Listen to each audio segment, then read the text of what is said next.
د طالبانو مشر مولوي هیبت الله د کابل والي سره لیدنه کې هغه ته د خلکو سره د ښه چلند امر کړی دی. د باختر خبري اژانس د قوله په دې لیدنه کې د کابل پر اقتصادي او امنیتي وضعیت خبرې شوې دي او د کابل والي مولوي ندا محمد ندیم ته سپارښتنه شوې ده چې له خلکو سره ښه چلند وکړي او د حکومت د پیاوړتیا لپاره د خلکو او حکومت ترمنځ واټن له منځه یوسي.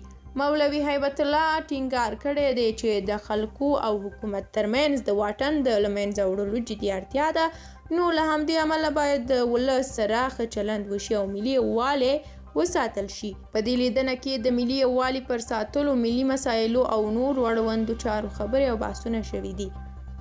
بلخوا دا چې د ازبکستان د باندنیو چارو وزارت وايي د افغانستان په اړه د نړیوال کنفرانس د دایرولو لپاره چمتووالی نیسي. په هغه خبرپاڼه کې چې دغه وزارت په خپله رسمي ویب پاڼه خپره کړې ده راغلي دي چې تاشکند په 2 اونیو کې د څه باندې 20 هیوادونو او نړیوالو موسسو استازي جرګه کوي چې په افغانستان کې د روان حالت په اړه خبرې وکړي. د طالبانو حکومت هم تایید کړی ده چې د بهرنیو چارو وزیر امیر خان متقي په مشرۍ به د دوی پلاوی په دې ناسته کې ګډون وکړي.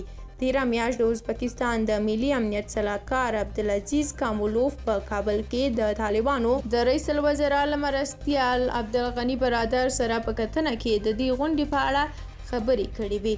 د دې غونډې د اجنډا په اړه ډېر څه نه دي ویل شوي او دا هم لا څرګنده نه ده چې کوم هیوادونه به دې کنفرانس کې ګډون کوي.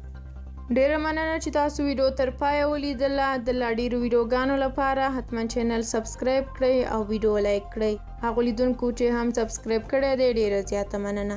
زه په بلې ویډیو کې بیا راځم. تر هغه د خدای په امان.